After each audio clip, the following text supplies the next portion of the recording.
अस्सलाम वालेकुम सामीन, ज़ोया लाइफ हेल्थ केयर में आपका खुश आमदीद है। इससे पहले हमने आपको वजीफ़े बताए हैं कर्ज़ के लिए, कर्ज़ के सिलसिले में कर्ज़ अदा करने के लिए। आज हम एक मुजरब और आजमूदा नुस्खा आपको बता रहे हैं, एक वजीफ़ा बता रहे हैं जिसको करने से इंशाअल्लाह ताला आपका कर्ज़ अदा हो जाएगा। अगर कोई शख्स मक़रूज़ हो, इसको चाहिए कि रोज़ाना नमाज फ़जर के बाद अव्वल व आखिर 11-11 मरतबा दुरूद शरीफ और 3 मरतबा सूरह यासीन की तलावत करे, फिर अल्लाह से कर्ज़ की अदायगी की दुआ मांगे। इस अमल को 21 रोज़ तक कर लें, इंशाअल्लाह ताला उसका कर्ज़ अदा हो जाएगा।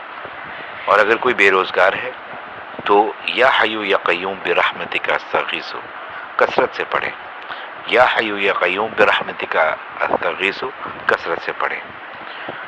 जो शख्स इसमें या क़य्यूम को रोज़ाना हर नमाज के बाद 33 मरतबा पढ़ने का मामूल बना ले तो हर तरफ कामयाबी और बरकत मिलेगी। और हर मसले के हल के लिए ये दुआ पढ़ें, अल्लाहुम्मा यस्सिर वला तुअस्सिर।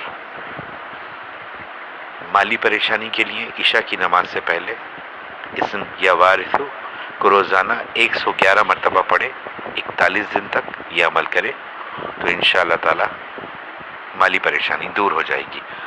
हमारे channel Zoya life health care को सब्सक्राइब कीजिए और हमें सुनते रहिए अच्छे अच्छे वजीफ़े और अच्छी अच्छी बातों के लिए।